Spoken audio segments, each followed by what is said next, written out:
The Cyclist, by Erik Røde, 1755. Read by Annika J. Gandhi. Continued. Act 2, Friendship. Chapter 5, A Reunion. Scene 22, Carlo and Ponti.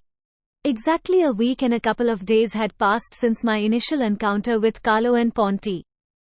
On a pleasantly warm Thursday afternoon, I found myself cycling back to their picturesque cottage. The memories of our first meeting had stayed with me, and I was eager to reconnect with the kind Italian couple. As I pedaled along the winding road that led to their home, the scenery seemed even more enchanting than before. The rolling hills were a patchwork of vibrant green, kissed by the golden rays of the Italian sun. The air was filled with the sweet scent of blooming flowers and the distant song of birds, creating a sensory tapestry that was impossible to resist. Carlo, with his jovial demeanor, had gone into town to procure the necessary ingredients for his culinary creations. As I approached the cottage, I noticed Ponti tending to her garden. Her weathered face broke into a warm smile as she recognized me, her hands gently caressing the velvety petals of a rose. Ponti spoke, her hands covered in soil as she continued to tend to her beloved plants, and said, "The flowers, they are like our children. We care for them, and in return, they bring beauty to our lives." I replied, "It's a beautiful garden you have here, Ponti. It must be a lot of work." She chuckled and said, "See, it is work, but it is also a labor of love. This land, it has been in Carlo's family for generations, and we cherish it." I nodded and smiled warmly, responding, "I admire your connection to the land. It's something I've come to appreciate more since I started spending time here." Ponti, her eyes crinkling at the corners, smiled back and said, "You see, my friend, life is about these moments. The laughter, the stories, the beauty of the world around us. It's a gift." As the sun began to deep towards the horizon, casting a golden hue over the landscape, I felt a sense of peace in the company of Ponti. The simplicity of the moment, the scent of blooming flowers, and the distant chirping of birds created a tranquil backdrop to our conversation.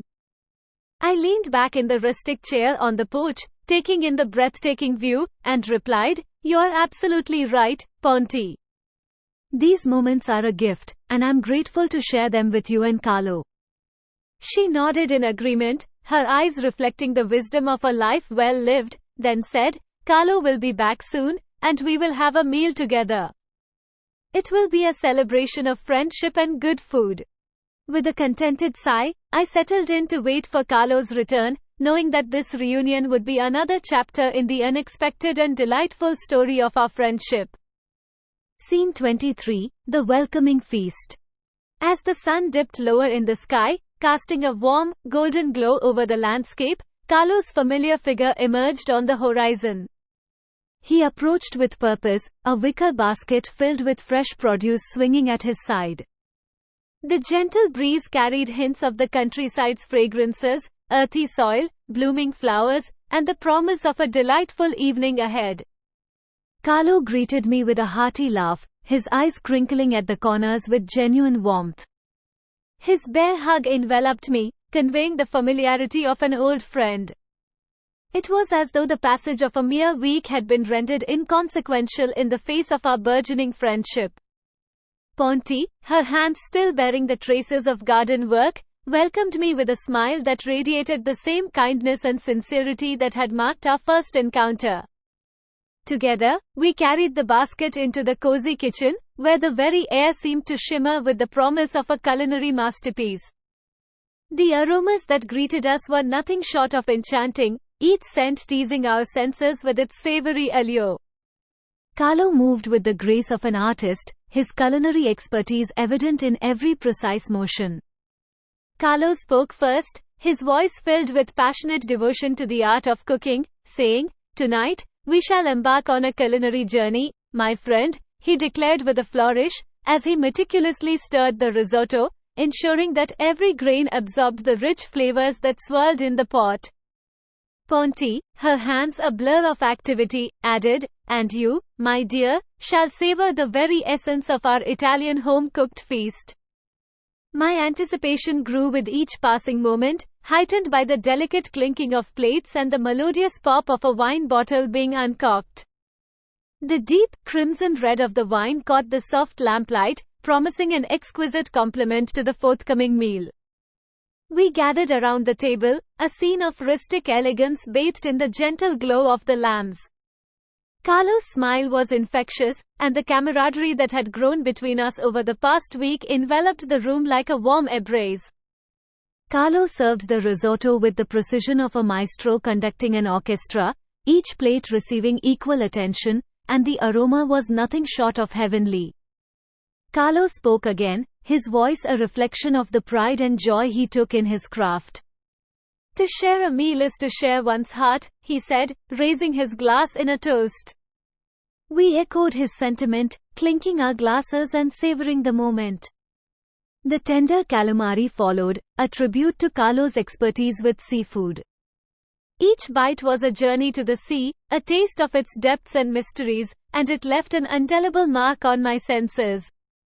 As we indulged in this feast, laughter and stories filled the room, bridging the divide between our cultures and languages. It was a communion of souls, a celebration of the shared moments and memories that transcended boundaries. Carlo's son, once a distant figure, now felt closer as I recounted my experiences in America. The evening unfolded like a symphony of flavors and tales, the connection between us deepening with each course. The cottage, adorned with handmade linens and delicate plates, bore witness to our celebration, a celebration of friendship, culinary artistry, and the profound beauty that can emerge from the simplest of moments. Scene 24, a journey through taste and time. As the sun dipped below the horizon, casting long shadows across the Italian countryside, Carlo, Ponty, and I continued our feast.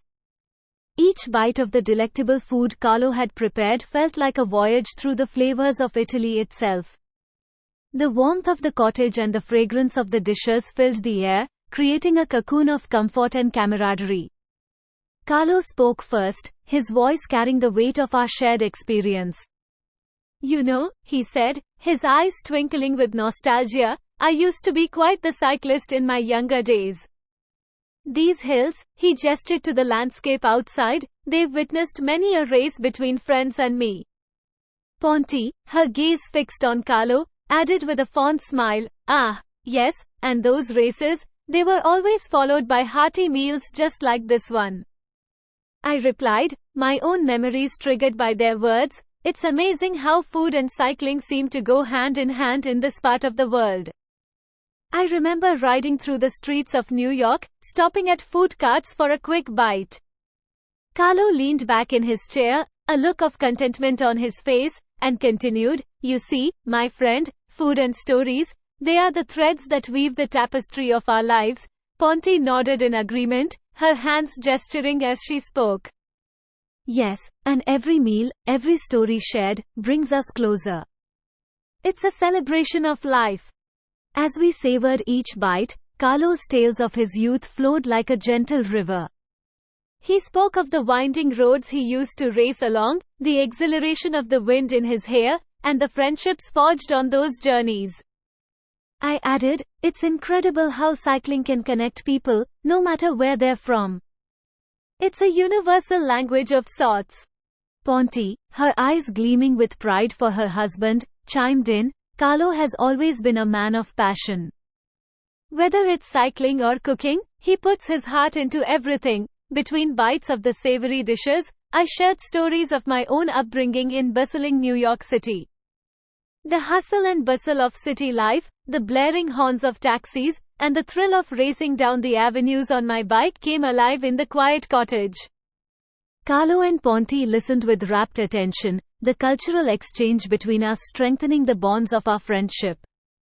The evening unfolded like a symphony of flavors and tales, each course accompanied by the music of shared memories. Laughter filled the air, and the cottage seemed to pulse with the heartbeat of three friends from different corners of the world coming together in the name of friendship, food, and the beauty of storytelling. Once again, I was overwhelmed by the sensation that the generational and geographical gaps between us had dissolved as I recounted my experiences in America. This brought us closer together through the enchantment of shared narratives. Scene 25, a heartfelt connection. As the last remnants of our sumptuous meal were cleared from the table, a profound sense of contentment settled over us. The bond that had formed between Carlo, Ponti, and myself had transcended the limitations of language and distance, weaving us together into a tapestry of shared instances and newfound friendship. Above us, the night sky began to reveal its secrets, stars emerging like distant, twinkling gems. Carlo, with his characteristic warmth, suggested that we move outside to enjoy the cool night air. We settled on the porch, our faces bathed in the soft, silvery glow of the moon. Carlo, the epitome of Italian hospitality, poured small glasses of grappa, a traditional Italian digestive, and we raised our glasses in a silent yet deeply meaningful toast. The silence that followed was anything but awkward. It was a testimony to the unspoken understanding that had grown between us. Carlo spoke first, his voice carrying the weight of our collective encounter. "Thank you," he said, his words filled with genuine emotion, and added, "You've brought a piece of the world to our doorstep, and we are forever grateful for the connection we've found." I smiled warmly, touched by his words, and replied, "Carlo, Ponti, it's been an incredible journey for me as well. Your hospitality and friendship mean more to me than I can express." Ponti, her eyes filled with a gentle kindness, chimed in with a few words in Italian that I didn't fully understand, but her warm tone and expressive gestures conveyed her appreciation. Carlo, always the storyteller, began to share tales from his youth, his animated expressions painting vivid pictures of his cycling days.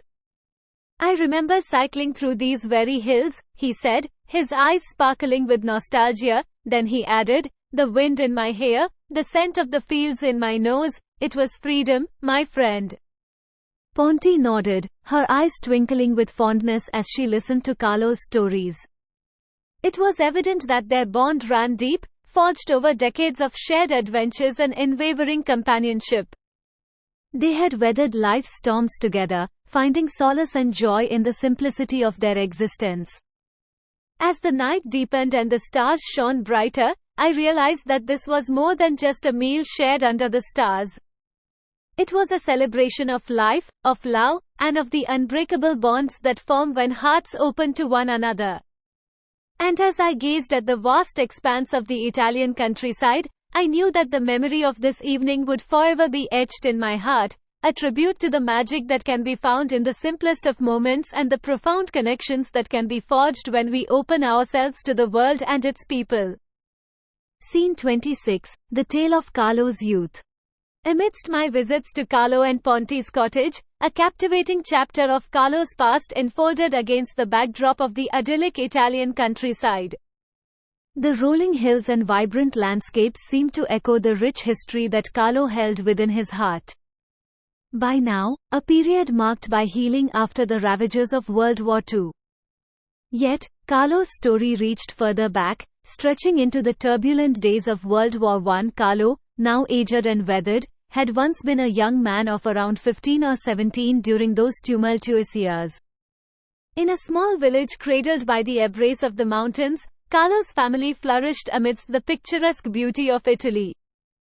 Their roots were deep, connections extending across the countryside. Even in times of uncertainty, family bonds remained unbreakable. Carlo leaned back in his chair, his eyes distant as he began to share the stories of his youth. The lines on his face seemed to fade away, and for a moment, he was transported back to those bygone days. It was a different world back then, Carlo mused, his voice carrying the weight of nostalgia. He paused for a moment and added, "The mountains, they were our protectors, and the fields, our livelihood." Ponti, her gaze fixed on Carlo, chimed in, "Carlo's family, they were known for their vineyards. The grapes they grew, they were like precious jewels of the land." Carlo nodded in agreement, a hint of a smile playing on his lips, then he added, "Indeed, the vineyards were our pride." I remember helping my father tend to the vines, my young hands learning the delicate art of winemaking. As Carlo spoke, I could almost feel the warmth of the Italian sun on my skin and the scent of ripe grapes in the air. His words painted a vivid picture of a young boy coming of age amidst the splendor of the Italian countryside. Carlo continued, "But those were also times of great upheaval. World War I cast its shadow over our village. The world was changing, and as a young man, I couldn't help but be drawn into the currents of history." The cottage itself seemed to come alive with the echoes of Carlo's past. The flickering lamplight created dancing shadows on the walls, and the soft sigh of the wind outside added an ethereal quality to the storytelling. Ponti interjected, her voice gentle as she recalled, then said, "Carlo, he was brave. He joined in our protection, fighting for our village, our home." Carlo's eyes met mine, and for a moment, I glimpsed the young man he had once been, the courage, the determination, the spirit of a bygone era. "It was a time of sacrifice," Carlo said, his voice filled with a deep sense of history, and added, "but it was also a time of unity. Our village stood together, and in the face of adversity, we found strength in our bonds." As Carlo's narrative continued to unfold, I realized that the Italian countryside wasn't just a backdrop, it was a living demonstration to the enduring spirit of Carlo's youth, a time when the land itself bore witness to the resilience and unity of a community facing the trials of history. The Cyclist, by Erik Røde, 1755. Read by Annika J. Gandhi.